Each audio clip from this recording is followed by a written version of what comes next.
कैसा है, नीतीश राणे जी को थोड़ा समझना पड़ेगा। ईद का त्योहार है और सबसे इम्पोर्टेंट बात ये, उनकी भी खुद की गोश्त की दुकान है। उनके पिताजी गोश्त की दुकान से ही आज मंत्री बने, मुख्यमंत्री बने, केंद्र सरकार के अंदर इतनी बड़ी ओहदे पे पहुंचे।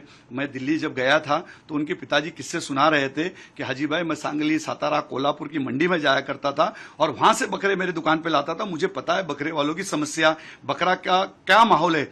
उनकी खुद की होटल है चेंबूर में, जो उनकी माता जी के नाम पे होटल है, वहां पे बहुत अच्छा क्रैब मिलता है, अच्छी मच्छी मिलती है, मटन मसाला तो जोरदार मिलता है। तो नीतीश राणे जी, आपको समझना पड़ेगा। आप आपकी दुकान की तरफ, मटन की दुकान की तरफ देखिए, आपकी होटल की तरफ देखिए। आप कहते हैं कि कागज के ऊपर, वो बचपन में मेरे ख्याल से ज्यादा नाव चलाते थे, क्राफ्ट का उनका बहुत अच्छा होगा शौक, इसीलिए वो कागज उनसे से बहुत लगाव है।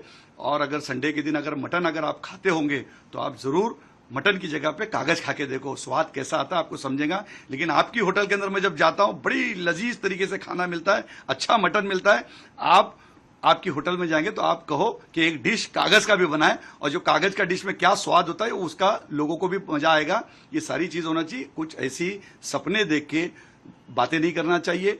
आप एक मंत्री हो, इस खाते के मंत्री हो, इत्तेफाक से वो खाता उनके पास में, मत्स्य विभाग उनके पास में, बकरा, मुर्गी, मच्छी, पोल्ट्री, पूरा विभाग उनके पास में, और वो इस तरीके से उन्होंने हमको सपोर्ट करना चाहिए। मैं नीतीश राणे जी से कहूंगा कि रास्ते में जो बकरे की गाड़ियां रुका रहे, हिंदू खाटिक भी बहुत परेशान है, धनगर समाज भी बहुत परेशान है, मुस्लिम समाज भी बहुत परेशान है। मुस्लिम कुरैशी पूछता है नीतीश राणे जी से, हिंदू खाटिक पूछता है कि हमारे लिए कौन खड़ा होगा। आज अगर हमारा ही खाते का मंत्री इस तरीके की बातें करेगा, एक साल में एक बार कमाने का उस खाटिक समाज को मौका मिलता है और उसके ऊपर भी आप पानी डालने का काम कर रहे हैं, तो ये आपको सोचना पड़ेगा। आप साल भर अपनी होटल में अच्छी तरीके से कमाते हो, आपकी दुकान के ऊपर चेंबूर में बहुत अच्छी तरीके से आप धंधा करते हो, तो हमारे भी धंधे की तरफ देखिए, हमारे भी पेट की तरफ, कि हमारे बाल बच्चों का भी भला होना चाहिए। कि बकरा पालने वाला जो होता है वो हिंदू होता है, बकरा हकालने वाला होता है हिंदू होता है, और बकरा बेचने वाला जो होता है, दलाल जो होता है, व्यापारी होता है, वो मुसलमान होता है, और बकरी में बकरा खरीदने वाला मुसलमान होता है। तो 3 सेक्टर हिंदुओं के और 2 सेक्टर मुसलमानों के, ये भी आपको सोचना पड़ेगा। हमारी रोजी रोटी के ऊपर आप ऐसा ना करें।